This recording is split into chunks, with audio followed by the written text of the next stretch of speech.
Hello and welcome. It is book launch day, and I am super excited. For those of you who do not know me, my name is Jen T. Grace. I am the founder and CEO of Publisher Purpose.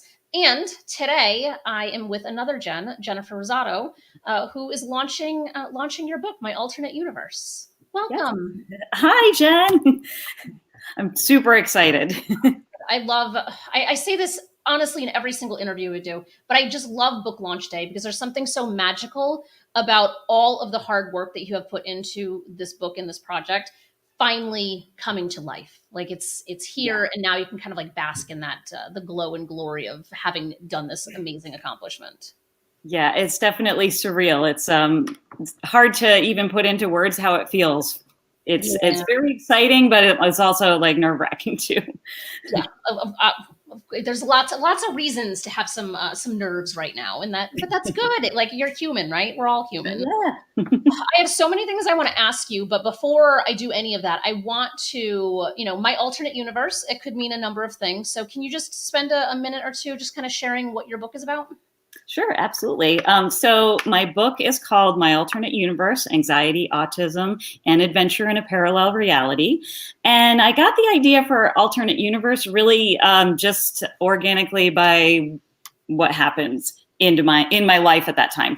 I had given birth to my son, and it really honestly felt like a different universe. Like I was the same person and I'm living in the same place, but I just felt internally like something had changed. And, I think just going on that whole idea, I started writing my blog. And that's where I kind of took that and wrote a bunch of different things about motherhood, but also about my own personal anxiety and how the anxiety impacted motherhood.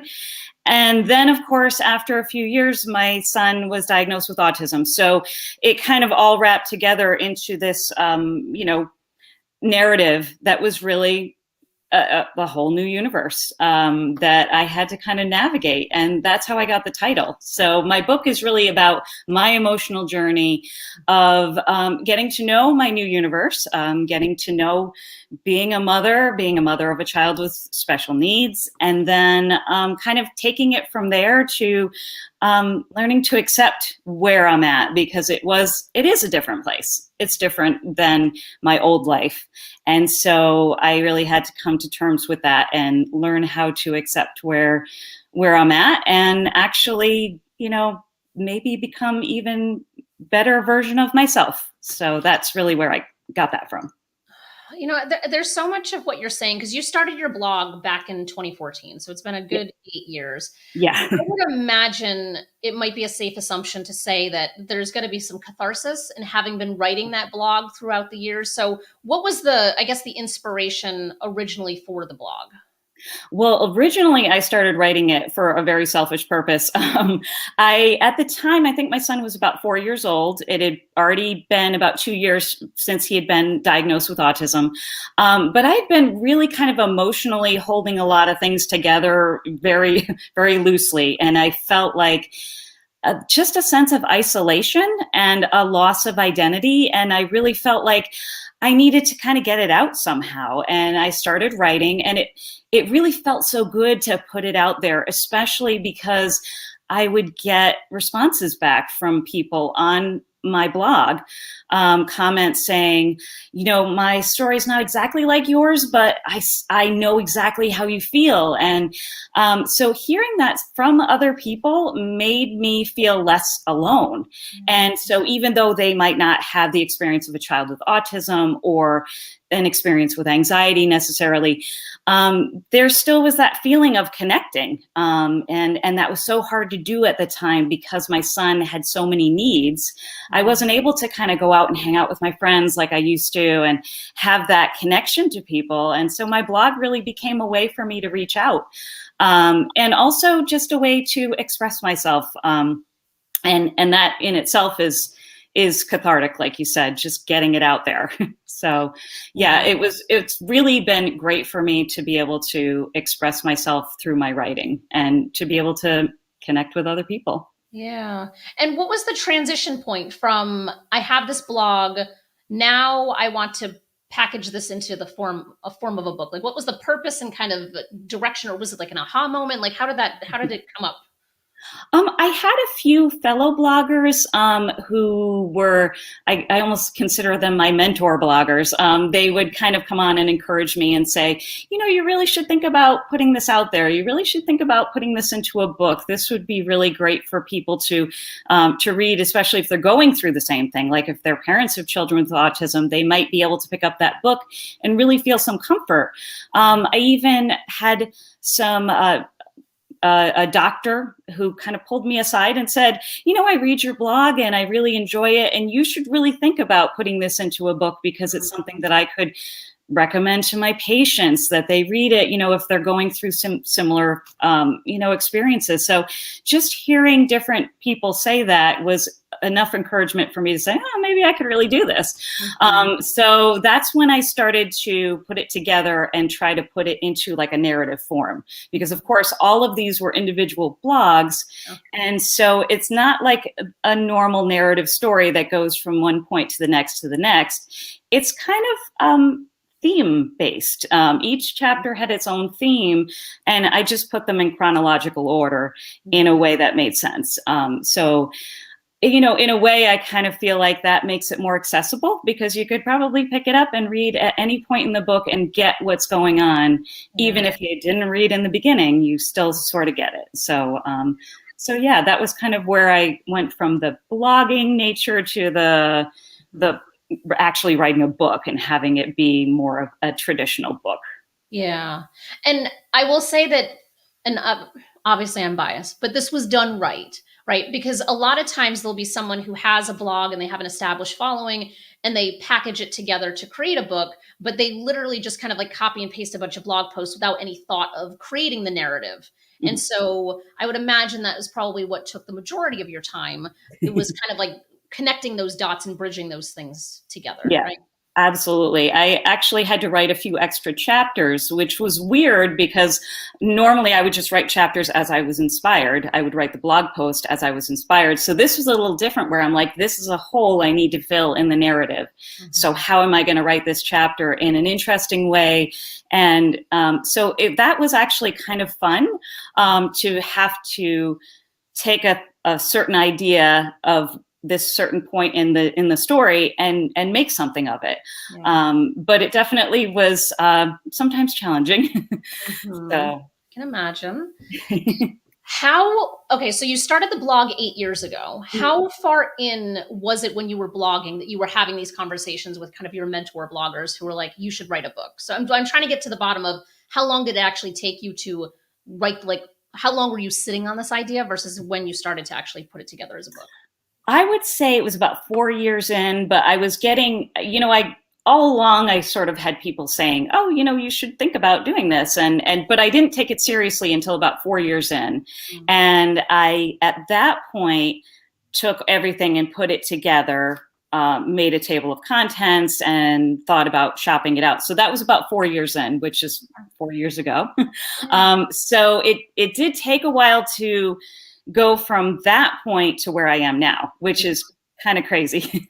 Yeah. So, and that's a short timeline. Like there's a lot of people who, you know, I talk to people who've been sitting on their book idea for decades, you know, like, so for you to have take 4 years to be like, okay, I'm finally going to listen to the advice and put this into a book, to actually being here talking on, publication day. I feel like that's a pretty good timeline. yeah. So I'm curious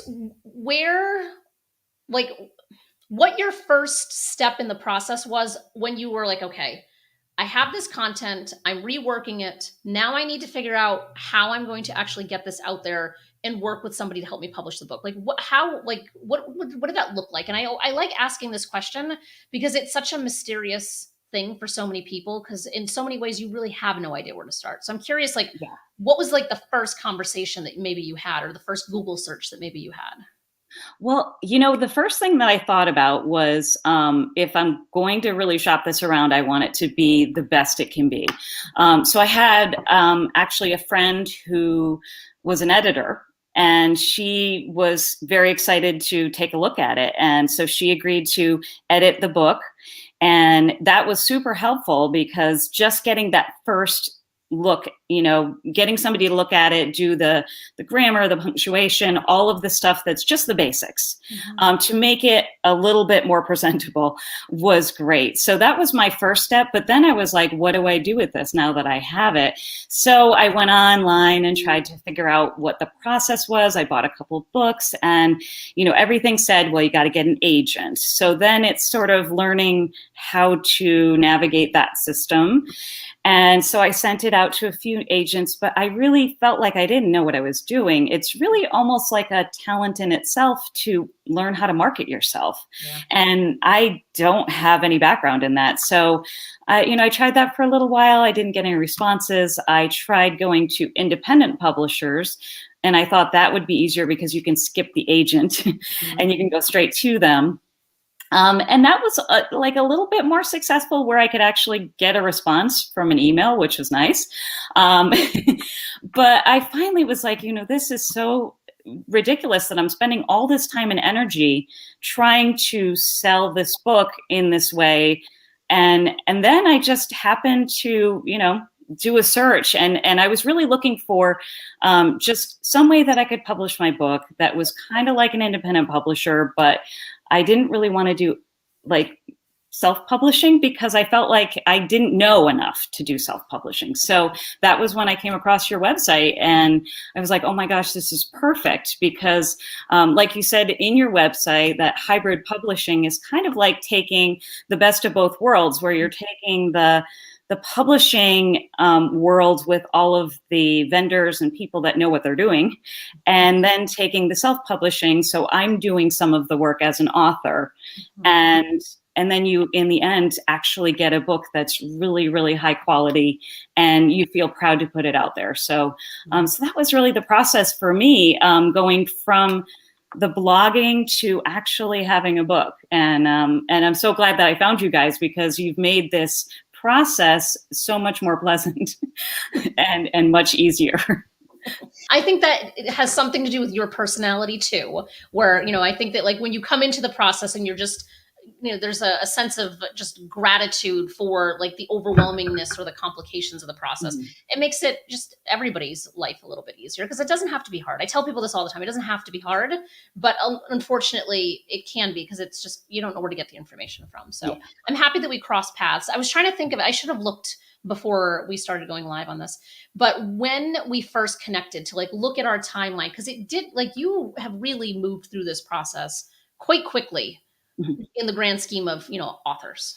Yeah, it was, I believe I reached out and we had our first conversation in August of last year. So that was August of 2021.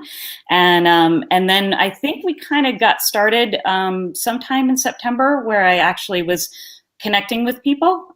So yeah, it moved pretty quickly. I think part of it was having that first edit done by my friend really helped to kind of get me right off, on kind of like hitting the ground running, where I didn't have to go through that step. So I got to skip that original, like just getting the grammar and punctuation and all that stuff. And I could go right to the developmental editing and just kind of moving forward more quickly than maybe somebody else would. But but still I had some great people to work with. So they made the process very pleasant.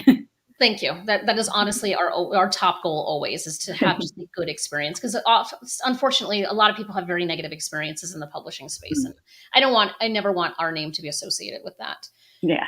So we started talking in August. It is now April. We were very intentional about when this book would come out, specifically because April is Autism Awareness Month. So what, I guess, the driving force to say like, okay, let's really do whatever it takes to get this out by April. How did that feel for you, knowing that you'd be able to get this done in that, in a month where people are actually paying attention to your topic, like really paying attention to your topic? That's what I was aiming for, was April. I was hoping for a little sooner in April, but I don't mind as long as it's in April. I really just wanted to get it out there during April and Autism Awareness Month, because I know that there's so many more people that are kind of paying attention and looking around and trying to find out more about autism. So, and it's even more important, I feel like, for for me, part of my purpose in getting this story out is that my son has severe autism, which is not as well known or well represented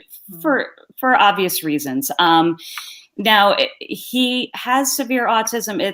He is nonverbal, but that's not really what puts him in the category of severe. He also has, he used to have more aggressive behaviors, and he has self-injury when he has meltdowns.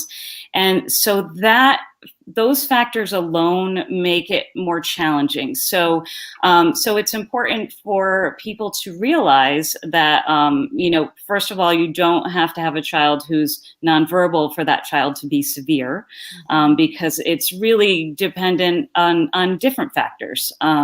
So, I have friends who have children who are considered severe, who are verbal, but they have a lot of these behaviors that make it a lot more challenging. It's harder for them to be independent. It can affect different ways of them being able to, be in the world. So that's important. And it's, again, for obvious reasons, this is not going to be something that's portrayed a lot on TV or in movies because it's uncomfortable. And a lot of people, parents especially, are uncomfortable talking to other people about it. I know I was for a while. It took me a while to actually write the posts about my son's self-injury, because I felt like I didn't want it to be dramatizing it or, putting it out there in the wrong way. Especially, I think for me, I didn't want people to be afraid to reach out and be part of our lives for fear of saying or doing something that might, that they might feel would trigger something. So I really felt like for a while, I didn't want to tell anybody, which added to that isolation and that feeling like nobody else is experiencing this. So when I did searches for other parents in this situation, there aren't a lot of narratives about this. So it, again, compounds that feeling of isolation. Yeah. And so I feel like getting my story out here, maybe people will read it and say, oh my goodness, yes, I'm experiencing this myself. These are the same emotions that I feel when I'm in this situation. And maybe give some hope too, because my son has made so many great improvements and growth over the past couple of years that even looking back at some of this, I'm glad I wrote it, because there's a part of me that almost forgets that where we were at, and so having this and being able to say, gosh, look at how far we've come, and giving people that hope of, yeah, you're in this right now, but things are going to get better. And here are some things that we did. And so, yeah, I feel like Autism Awareness Month is a perfect time to be talking about this and making sure that people realize that, there are different narratives of autism, and there are lots of different people that fall into that spectrum, and how it presents is very different for each individual. So you may think that you understand autism, but you also have to be aware that autism can present differently, and that needs are different across the spectrum for sure. Yeah. Yeah. And, and there's also, so there's the component of it that it's your story, it's your family story, right, with your son. But then there's also just the component of it being your journey in all of this. So with May being Mental Health Awareness Month, we're kind of, bridging two significant months that make perfect sense as it relates to your topic, because there is a significant amount that's related to your mental health and your kind of journey through this process too. So I'm curious if you want to just share a little bit more of, what was that like to, I don't know, it's exposing, right? Like, think of how it's very raw. It's very vulnerable to be sharing that level of detail with people, but it's obviously for the greater good at the same time. Yeah. And like you had said before, it's cathartic. And that for me was healing to be able to share it, as opposed to bottling it inside. But the interesting thing was, I had a friend say to me, I don't understand why you put, for your subtitle, you put anxiety first. Why didn't you put autism first? And it's because really the primary thing at the beginning of my blogging experience and being in this universe was was my anxiety. That's really what was driving a lot of my reactions and my emotions to what was happening. Mm-hmm. And so that's really the growth in the story for me as the mom, is learning to accept things and to how to move forward with my anxiety and all the things that were happening. And so, yeah, it was actually really helpful for me to share about my anxiety, because putting it into words really made me understand it better. Mm-hmm. And even now there are things that I will write and I'll say, oh, wait, oh my gosh, and I'll make a connection to something. A lot of times it's to my son, mm-hmm. Where I'll see something about his anxiety and I make a connection to my own anxiety, or vice versa. And so it's really helpful, I think, just in understanding our relationship, my son and I. So yeah, I think sharing about the anxiety, I think, is so important, especially because I think I get more comments about the anxiety than I do about the autism. Mm-hmm. People saying, I totally get it, I feel that same way, or whatever. So yeah, I think sharing the anxiety was really super important. And it's just not just a book about autism. It's a book about me and my anxiety and my reaction to all the things that happen as a mom of a child with autism. So, oh, it's so good. I have one question that I'm going to save. I want to bring us lighthearted for a moment and point out over your left shoulder, I believe it is, the program we're using is reversed, so it's always confusing. That's why your left shoulder. Yes. Not used to this yet. Yes. So do you want to share what that little wooden puppet thing is behind you and what its relevance to your work is?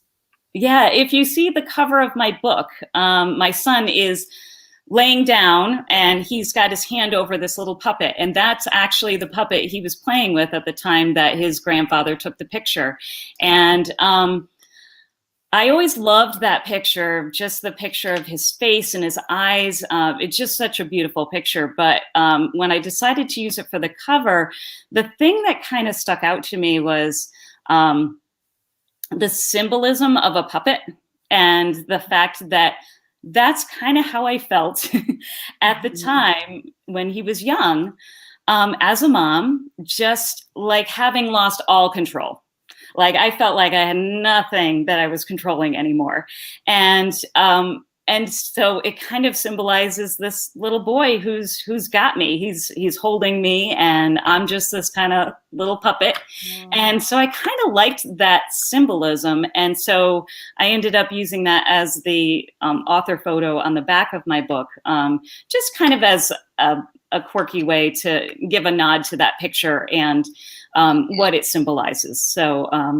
So he definitely has a hold of me in more ways than one. Yeah, there he is. So he's holding me. I feel like I've lost control, but he's also definitely, as you'll read in the book, he's definitely holding my heart as well. So it's on so many levels, it really just speaks to what the story is kind of about. Mm-hmm. So yeah, it's such a good picture too. It makes a really good cover for sure. Yeah, his beautiful face. Yeah, so good. So I want to ask you, as we kind of are in our conclusion phase here, what is, if you were to wave a magic wand, and whether it's a month from now, 3 days from now, 4 years from now, you have someone who comes up to you and says, I read your book, fill in the blank. Like, what are they saying to you that makes it feel like all of this work and kind of this experience has been successful in your mind? I think if anybody were to come up to me and just say that they felt a connection, that it gave them some comfort, I think that would make it all worth it. I know I had one person that came up to me and said that it made her understand her daughter better, because her daughter was suffering from anxiety and she didn't really, she didn't really understand what her daughter was feeling.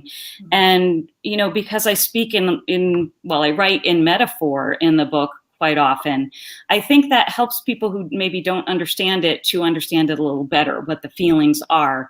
And I do try to make it as universal as possible. So, I hope that people understand that you don't have to be a person with anxiety or a person who has a child with autism to get something from this book. That I feel like a lot of these emotions are things that everybody feels, especially one of the main things that I felt in the beginning was isolation and a loss of identity. And these last 2 years, I would say probably everybody felt a little bit of that, where you feel isolated, you feel like you haven't been able to be with your friends, and there's that feeling of loss and trying to redefine yourself and trying to find yourself again in the world. So yeah, I really just hope that that's what anybody who reads my book might get from it. Mm-hmm. And I think if they were to come up and say, this really spoke to me, or I really enjoyed it, or even if they just enjoy my sense of humor, I think any of that would make me feel like this is all worth it, for sure. That's so good. Yeah, I love just kind of seeing different people's ways that they define success. Because when I put my book out, mine was very similar to yours. Like if I just have one person feel more seen, that's a win to me. It doesn't need to sell millions of copies. It just needs to hit that one person who really needs to hear that message. Yeah, absolutely. Yeah. Is there anything that I have not asked you that I should have asked you that you might want to mention? No, I think we kind of touched on everything, actually. I feel pretty good about it, and I'm so excited, and I just can't wait to, have people read my book. And I do want to say right now it's just in paperback version, but in a couple weeks it will come out in ebook and hardcover if you are more interested in reading it on a device that you can wait, and it will be out on a device on ebook. So yeah, I think that's it. Hopefully people will enjoy it. And I want to thank you again and Publish Your Purpose and everybody that works for you. That, this has been a great experience, and I'm super excited. Never thought that I would get to this point. And so yeah, this is like a dream come true for me, for sure. So I know that's the best part about what I do, is that like it's literally helping someone's dream come true. Like absolutely. How much better of a business could I feel like you could be in? Like it's I know. It's magical. And so your blog is still active. It's still going. So it's jennifer-rosado.com. So if anyone is scrolling across the bottom, if anyone wants to check it out. And as you mentioned, your book is available, wherever books are sold, you can get it right now, paperback only, because we wanted to make sure that we could fit into the Autism Awareness Month, but hardcover and ebook are coming soon. So be on the lookout. And right now it's just on Amazon, but it will be available. Yeah, just takes a little bit of time. Yeah, it just takes some time. So if you're looking for it in any other store, just give it some time. It's the spider has to kind of crawl the internet to get to all of the places. So yes, absolutely. It takes a little time. It will be there in 40,000 different online retailers. So it's just it takes a little bit for that to happen. But yeah. So good. It was so nice to see you. I love this day, because it's like we get to celebrate in your success and all of this hard work, at least, for 8 years, it's all come to this like pinnacle, which is super exciting. Yes, very exciting. So thank you so much. Yeah, you bet. Have a wonderful rest of your day, and I will see everyone else at some point soon. Yep. All right. Thank you.